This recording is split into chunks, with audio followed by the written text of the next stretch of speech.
show each of them our appreciation.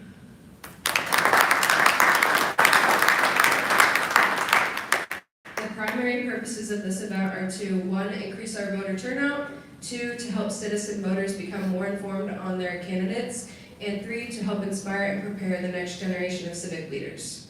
I'd now like to welcome up Kyle Hurt to start the rules and forum.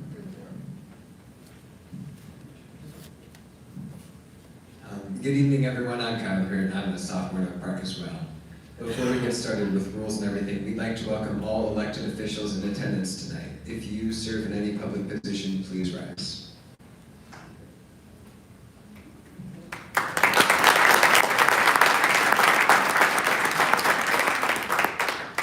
Thank you all for your service.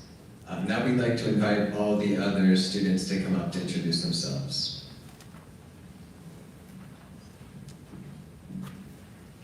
Hi, I'm Jocelyn Meyer. I'm a sophomore at Oak Park High School. Hello, I'm Sheikh Ba, and I'm a sophomore at Oak Park High School. Hi, I'm Nevaeh Lee, and I'm a junior at Oak Park High School.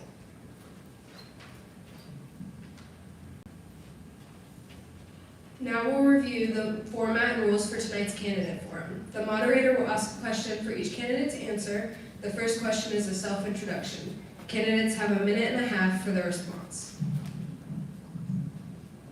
With subsequent questions, candidates will have 1 minute for their answer. The final question will give candidates the opportunity to make their closing statements.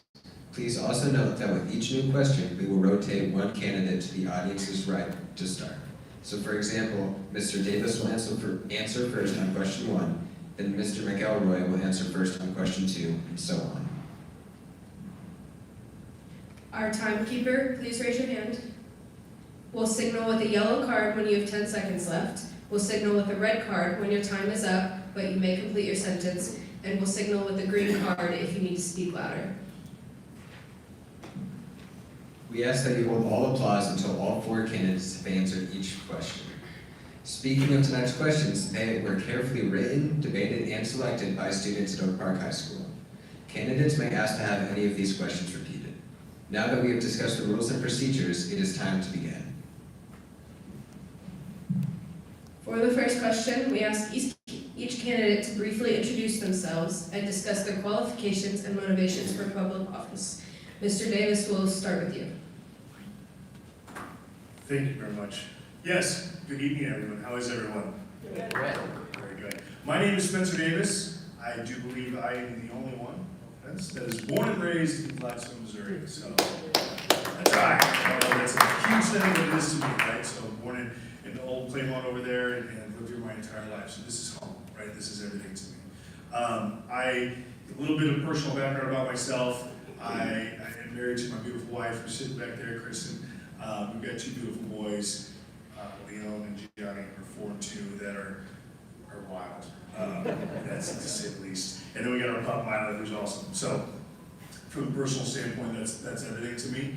From a professional standpoint, I've got a lot of experience in a lot of different fields. I'm an executive by trade during the day. I've got some consulting background that crosses many industries, right? From real estate to financial to insurance to entertainment to hospitality, all over the place. So I come from a diverse background and have a lot of experience in a lot of different fields that will help me bring that, a little bit of flair when we come into the city and kind of look at some different things. I also have a little bit that's a little different. So at night I still have to hold on to my youth a little bit. I have a DJ company that my wife wishes I would give up, but it's fun, right? It's the entertainment. We send out DJs to go do some different events, weddings and whatnot, and I had the opportunity to be the DJ for the Chiefs and for the Jayhawks and for T-Mobile and stuff like that. So the real reason though I want to get as I get in trouble is, I want to have a place that my kids can grow up that was as good as where I grew up. So, Mr. McElroy. Good evening. My name is Cody McElroy. I went to school at Antioch at Crestview Elementary until about 6th grade, and then I moved up to North Platte High School, which is up in Cannon Point. I've lived in this area almost my entire life, about 33 years. The big reason that I'm running is I have a call to service because in 2020 I did census work, and I believe that I could see how our neighborhood neighborhoods were disconnected. I could see the social fabric get, was kind of broken apart. And I enjoy and love this city. I've been here for 5 years, and it's got wonderful parks, beautiful people, but I think there's a lot of improvements that can be made to bring our communities together. Personally, I am a service desk manager. That's IT work, and I deal with budgets, with teams, with all the things that are involved with technology. And I know I can bring that experience. I'm also vice president for a political club, and I'm also the vice chair for a board here in the city. And like I said, my focus is to restore our public transit, to make our sidewalks better, our neighborhoods lighted, and to make housing something that is affordable and good for everyone here. Thank you. Mr. Edelman? Turn this microphone on. There we go. My name is Mike Ebenroth, and I've been in this city for 11 years now. And I have a wife, Darla, who happens to be working tonight, so she couldn't make it. However, I also work during the daytime. I am a tour guide for the Kansas City Chiefs. I've been doing that for 14 years, so I've been around. As far as being in the community, I'm involved in the Planning Commission for the last 6 years, and I was chairman for the last 2 years. I've been in service several years ago. I was in Excelsior Springs as one of the city council members and also mayor back in the day. So I have a little bit of experience with city government as far as that goes. I have actually 3 girls who are all married and moved away, which gave me 6 grandchildren, and I've got a great-grandchild on the way coming in May, so I'm excited about that as well. Other than that, I really appreciate you all for being here tonight. That's a good thing for the community when you take personal involvement in here. And folks, I'd like to be able to help in this community as well. Mayor Moore? Thank you. My name is Jean Moore, and I currently have the honor of serving as Gladstone Mayor. My husband and I have called Gladstone home since 1975. I am a small business owner in the city and have a market research consulting business, and have had that since 1992. I've been a youth friend in the North Kansas City School District for over 25 years, and I currently serve as the board chair for Feed Northland Kids. So just a little bit about my history with Gladstone. It was my good fortune way back in 2003 to say yes to a councilman who asked me to get involved with a strategic citizen-based planning effort that the city was having. Well, that ended up being called Gladstone on the Move.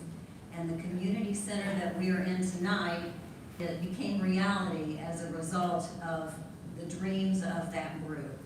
And so when this facility was built, it became the first building block in Gladstone, creating for the first time a real downtown. I had the opportunity to co-chair Gladstone's 2008 competition to become an All-America City, and I co-chaired the winning 2010 public safety sales tax campaign. I was appointed to the council to fill a vacancy in 2011, and I've had the honor to serve as mayor 4 times.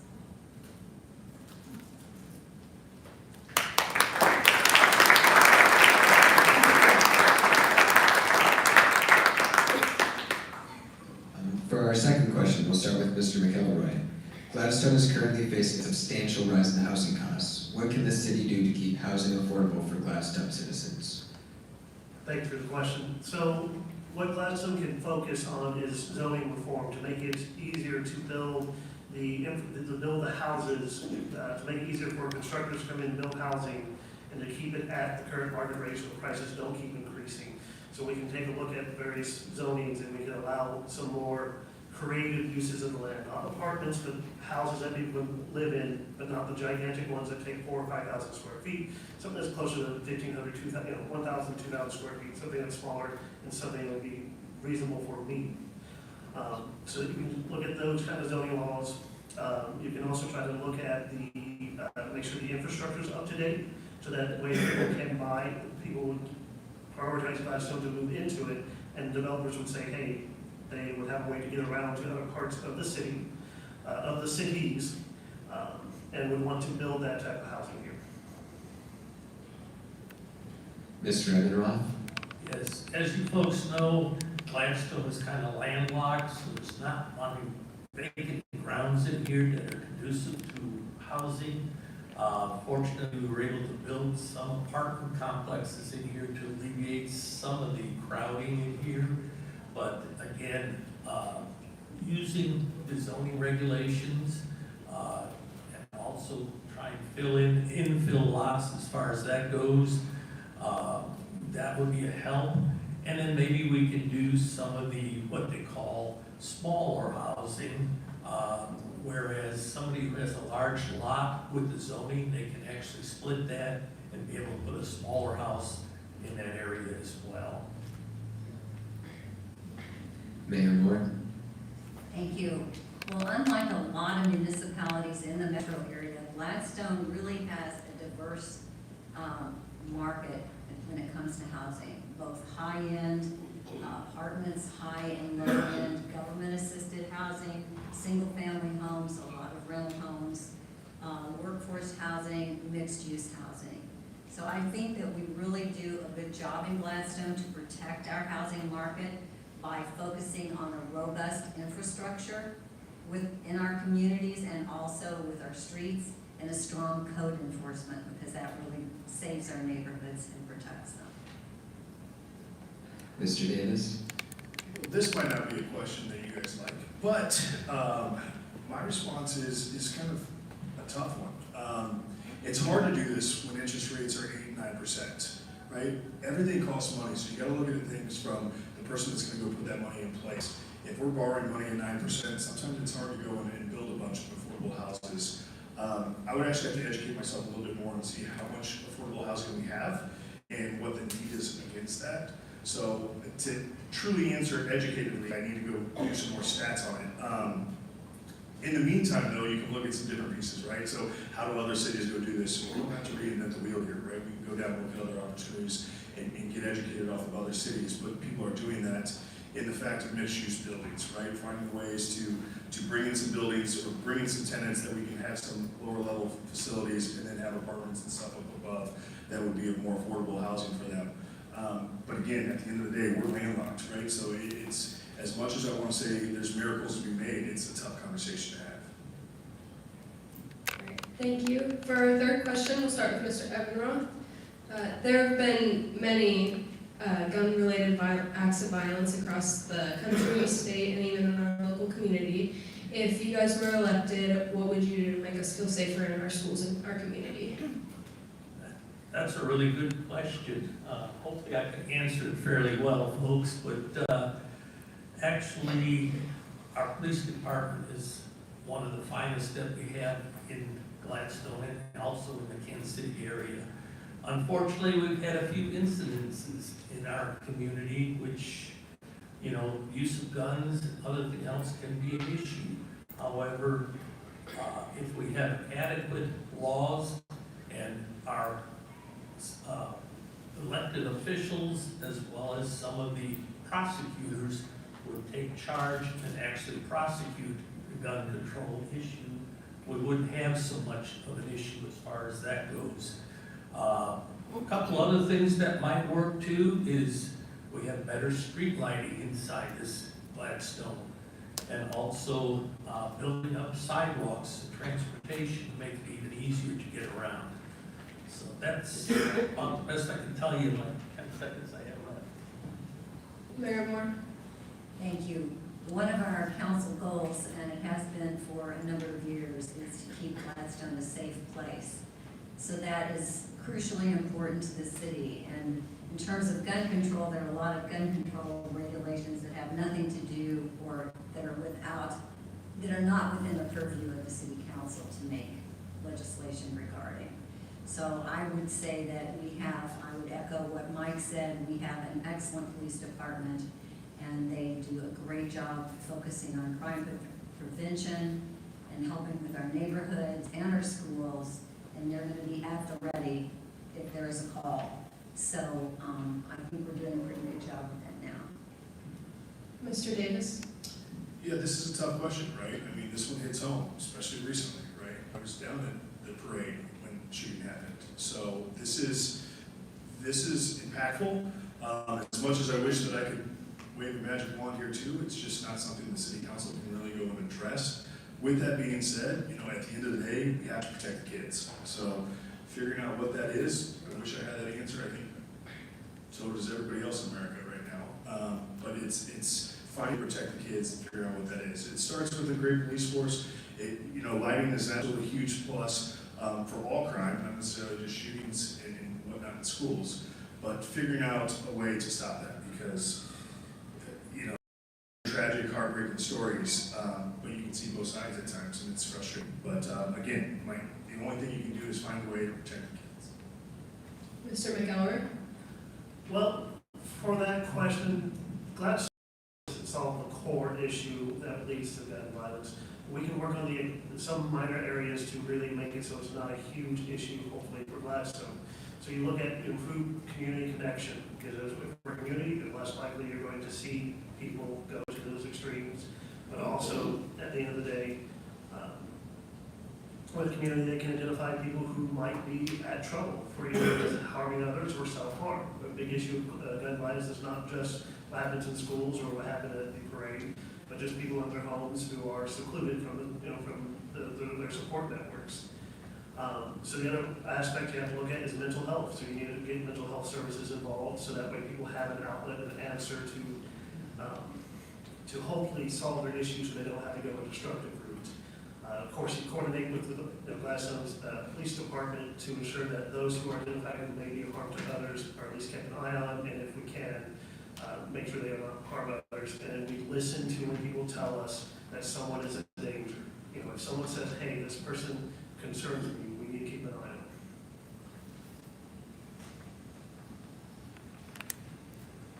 on them. Thank you all. We'll invite up Jocelyn Meyer and Sheikh Bah for more questions. All right, so for question number 4, we will start with Mayor Moore. If elected, in what situations would you put the public opinion above your own? And is there a situation you would only use your own opinion?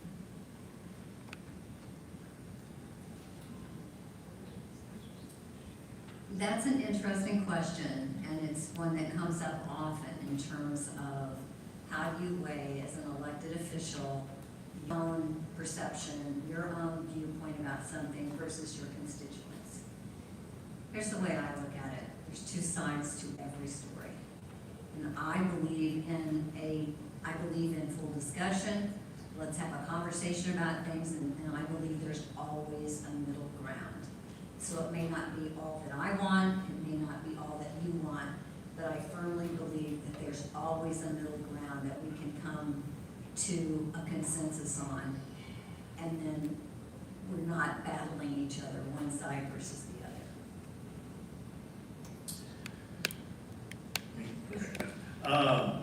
This is a question that is impactful right now, right? This is the reason why you are elected officials, is because they're speaking for you on your behalf. So I don't see much of a time where my opinion is going to overpower or overweigh the constituents, right? I'm here to speak on your guys' behalf. So knowing that, being a part of that, I don't see that necessarily as a thing, but I kind of piggyback off of Mayor here.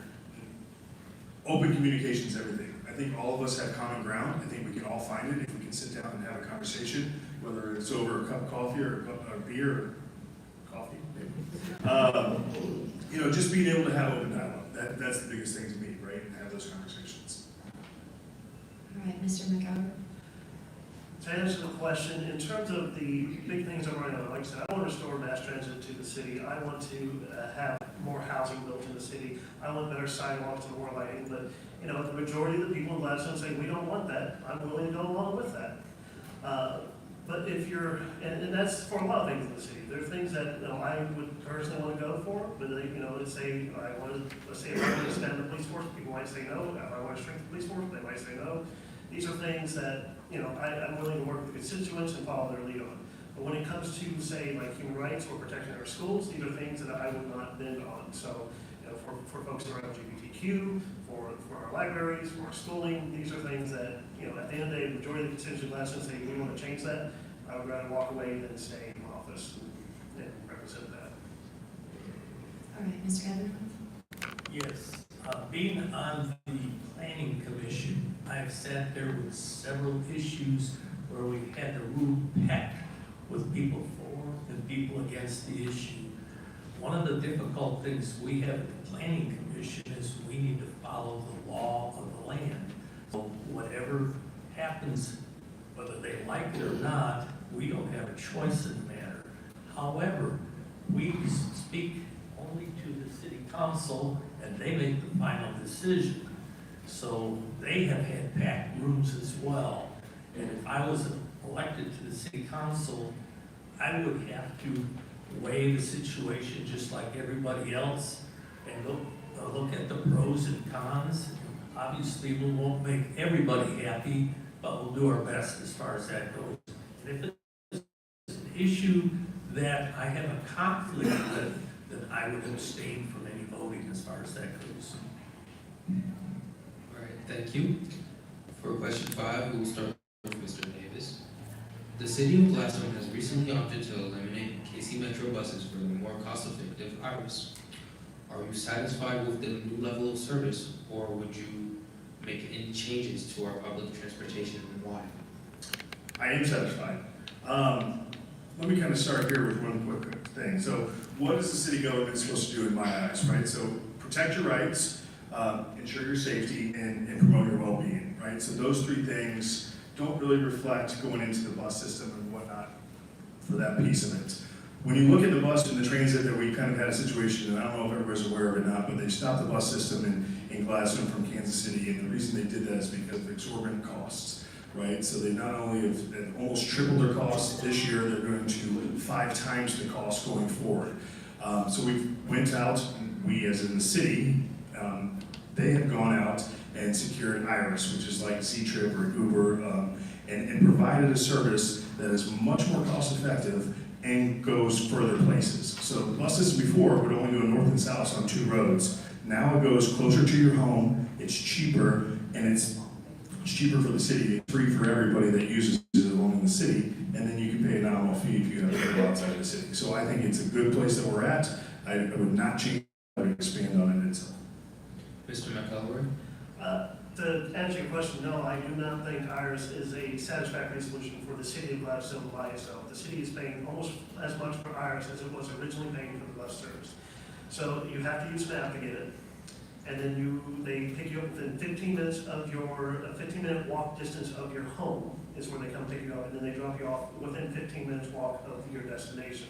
Now, I'm young, I can make that walk, but I don't know how many folks in here have mobility issues. You know, they show up their vehicle, they drive you, and they drop you off, and it's almost as expensive as when we had buses, you had to pay for the service before they did free transit.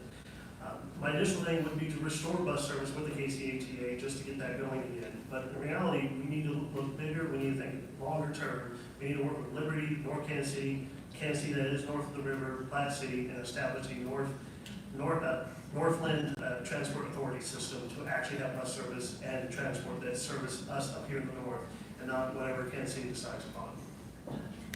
Mr. Ebenroth? Yes, Iris seems to be doing a fairly good job. I have not heard any real complaints with Iris.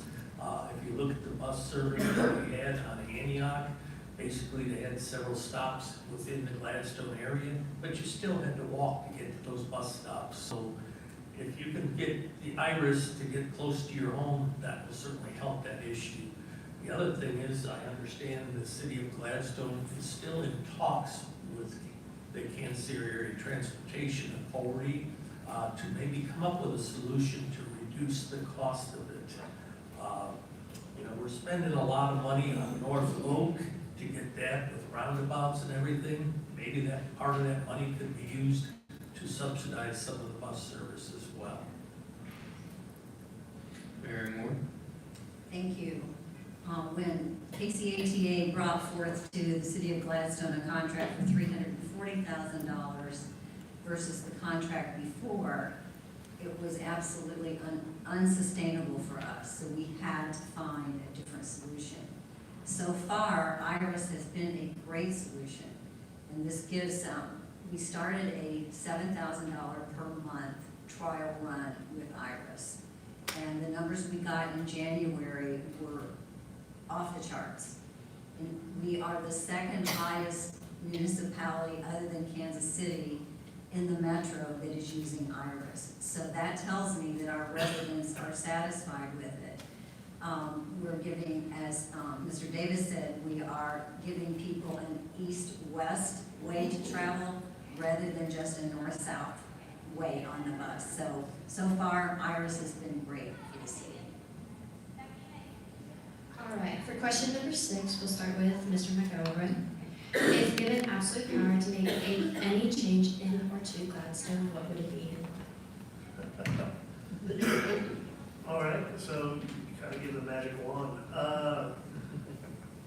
Yeah, honestly, it would be to sidewalks, and nice wide sidewalks and lighting throughout the city so that, you know, if you need to travel anywhere day or night, you feel safe, you can walk there back and forth, or, you know, if you have to use a mobility device, you can get there easily. You have a wide enough path so that if you like to bicycle, you don't have to test the roads. That would be probably the big thing I do, because that would allow our communities to connect, that we could have the night meetings with our neighbors to kind of bring our neighborhoods together. Because I do enjoy walking across the city, but it sometimes feels real dangerous when you're next to North Oak or Antioch. All right, Mr. Evans? Yes, as far as that goes, it would be nice.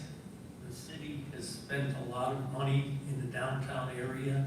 They are working on the North Oak corridor to put roundabouts in there, which may be good. However, it's a little difficult with a roundabout for a pedestrian to get across those 6 lanes of traffic in there. So I would think stoplights might be better as far as that goes.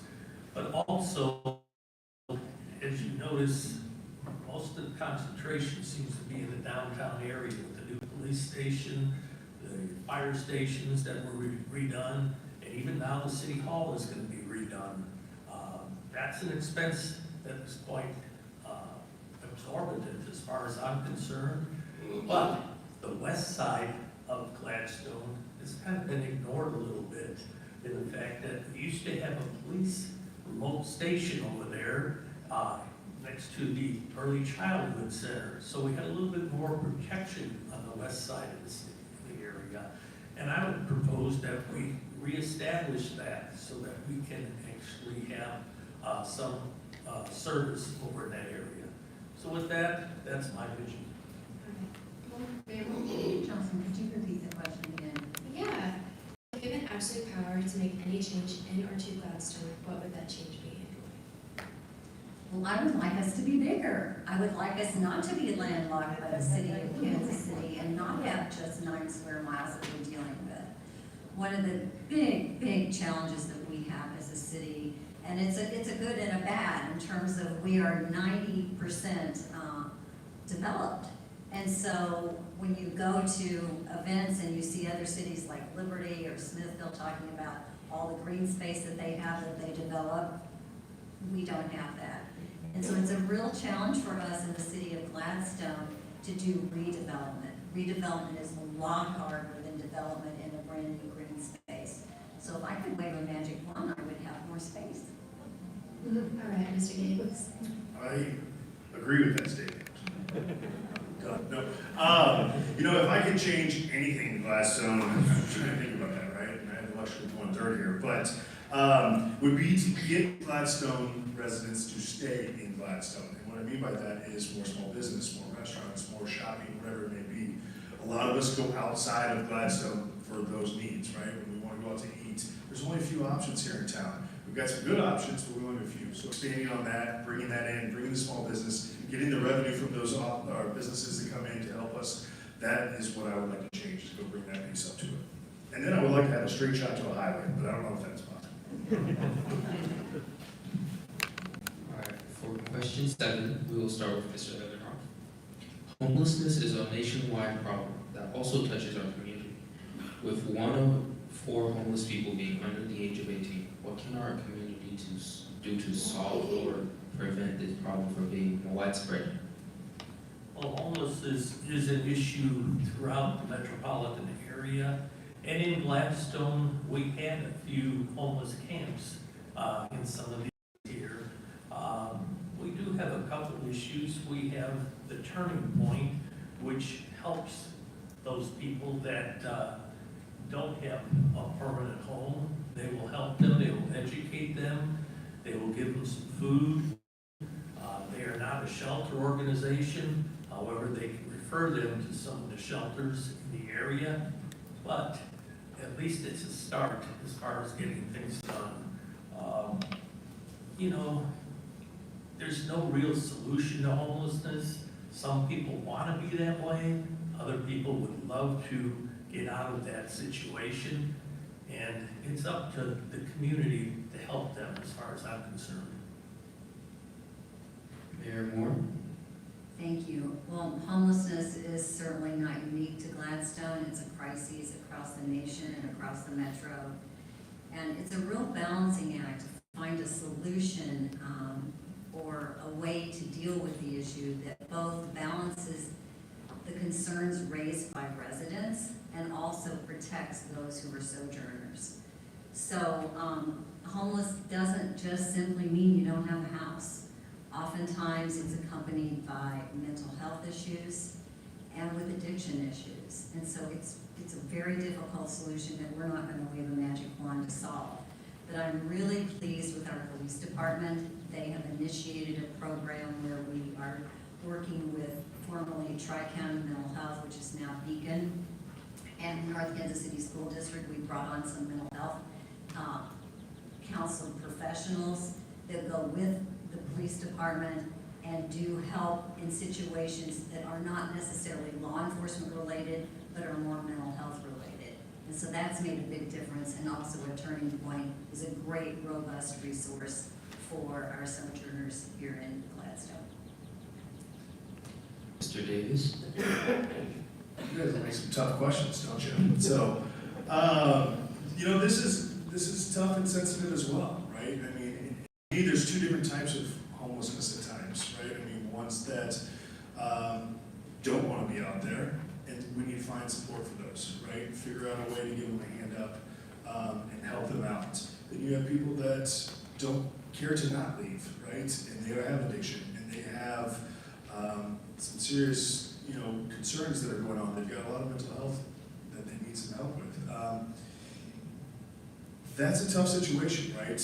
And allowing that, it would be easy if you knew which side was which, right? If I knew which side you were, let's go help you, and the other people, let's not, because at the end of the day, we've got to figure out, they need different type of help, right? They don't need the job, they want to go get some mental help, they can do some things.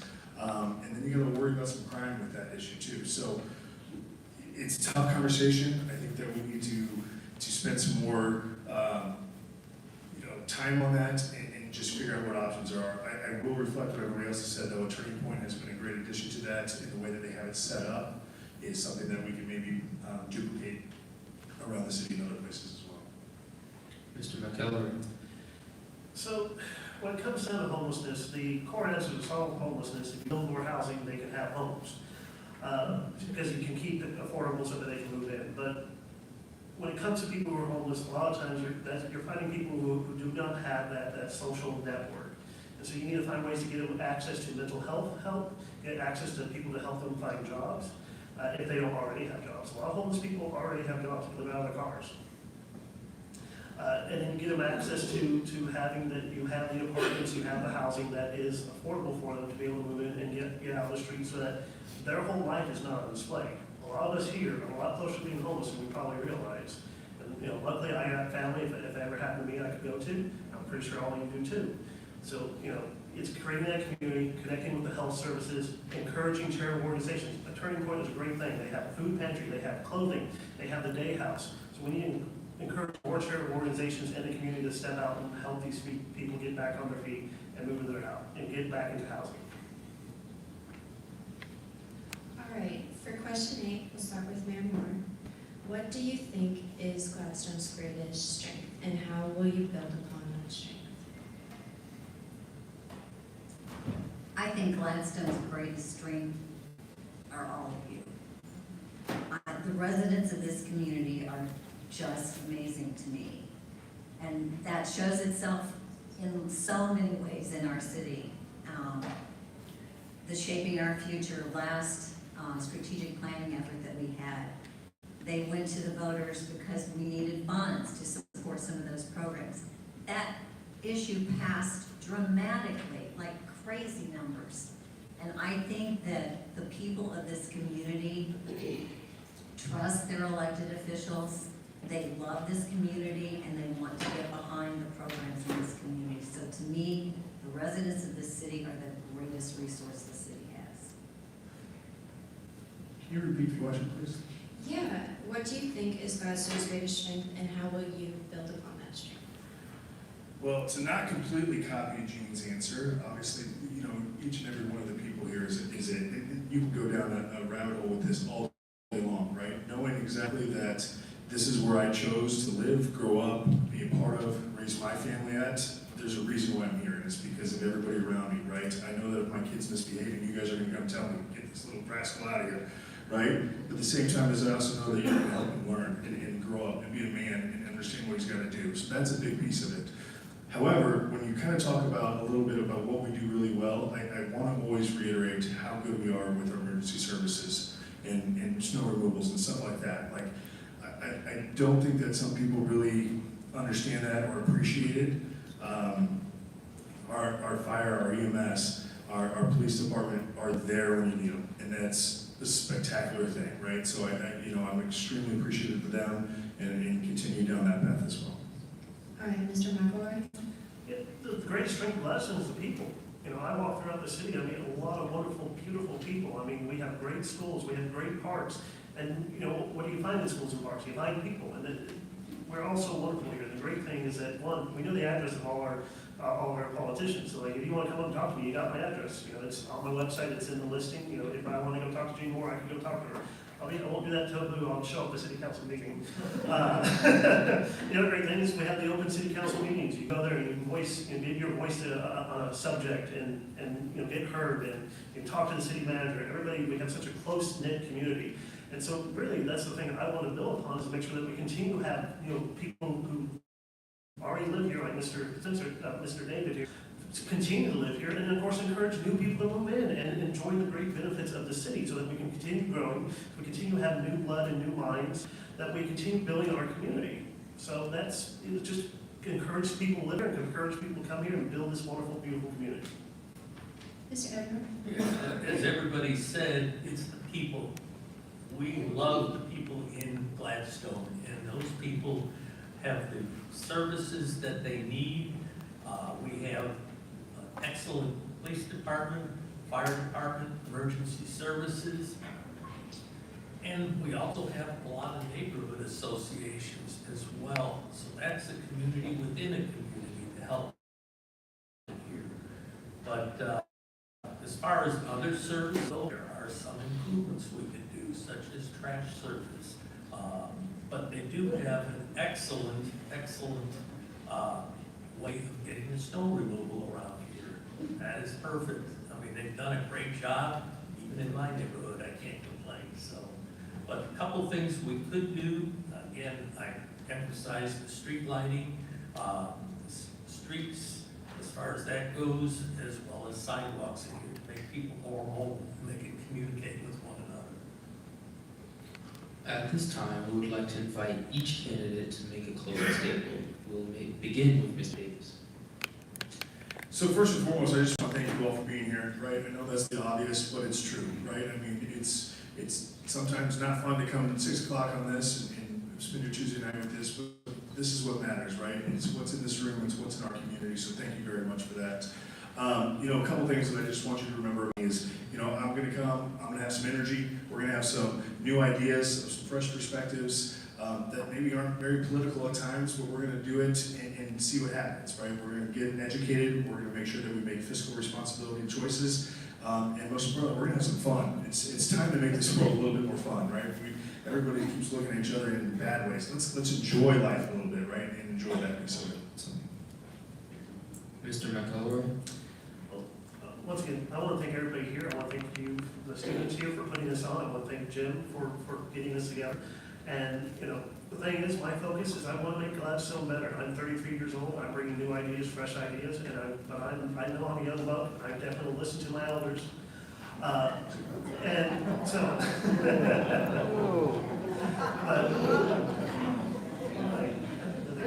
but anyways, But yeah, I wanna make sure that we have the transit, so that we can connect all our cities together, so that we have our community. I wanna make sure that we have nice walkable sidewalks, nice lighted streets at night, so that we feel safe.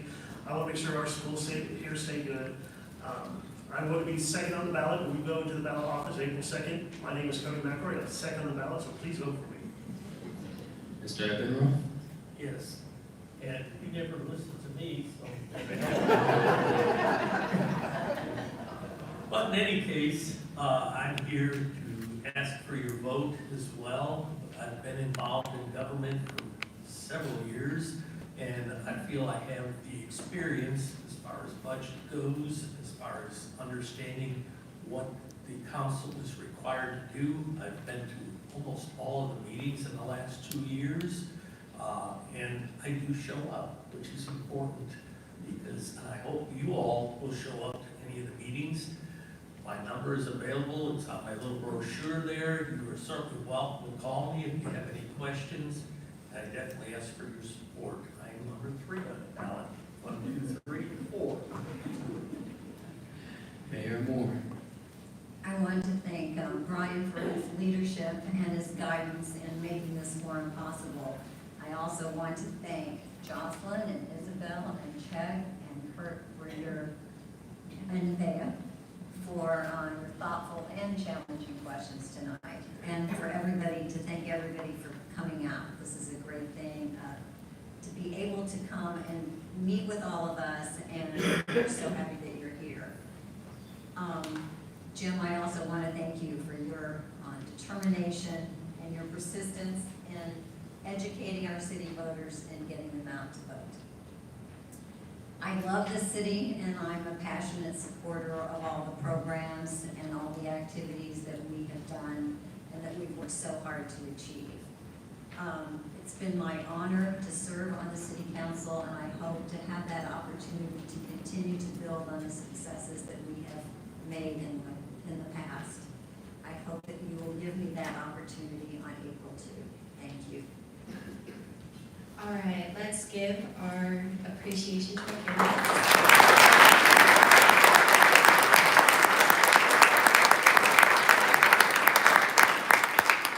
And Nevaeh Lee will come back up and give our closing statement.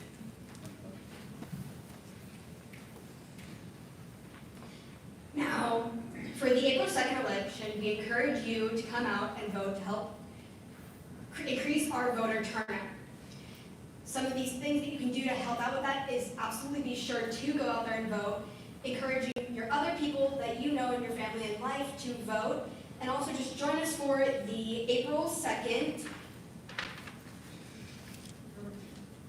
And join us for the April 2nd installation of oaths of office by those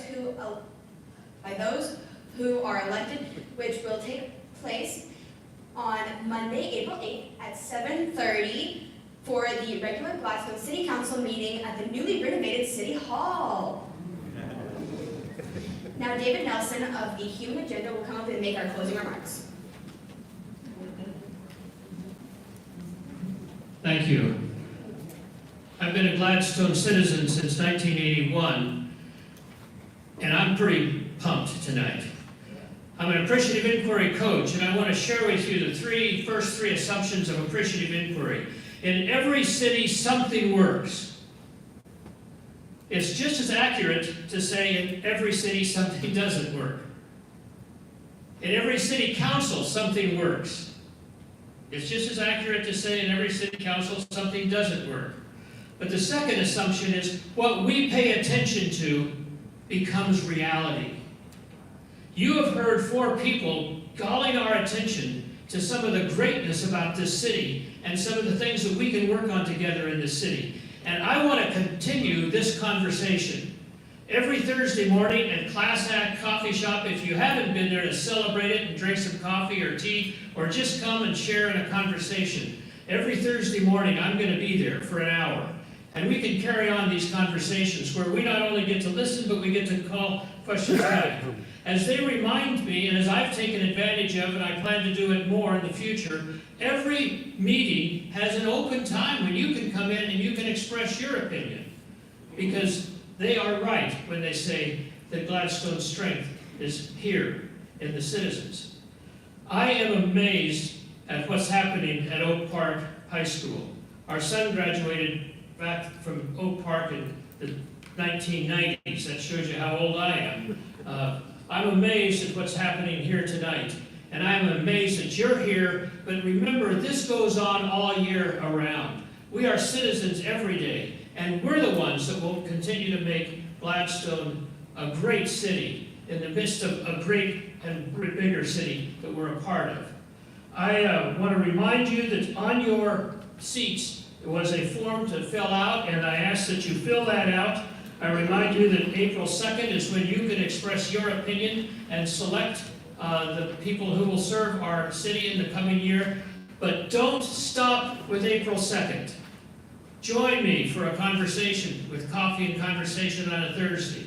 Come to Vital Conversations, where the purpose of a vital conversation is not to win an argument, but to win a friend and to advance civilization.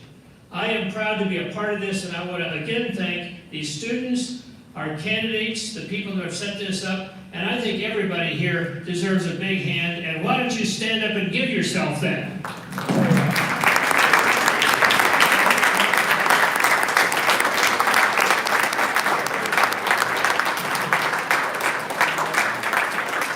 The doors are not locked. You can leave at any time, but you've got some people you can visit with. Visit a little bit before you leave. Be well, everybody. Stay safe and stay human.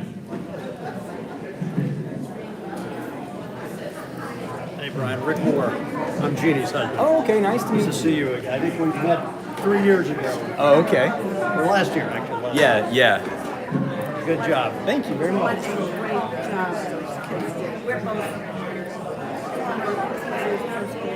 Oh, yeah. They're a lot of fun to work with, I'll tell you that. Yes.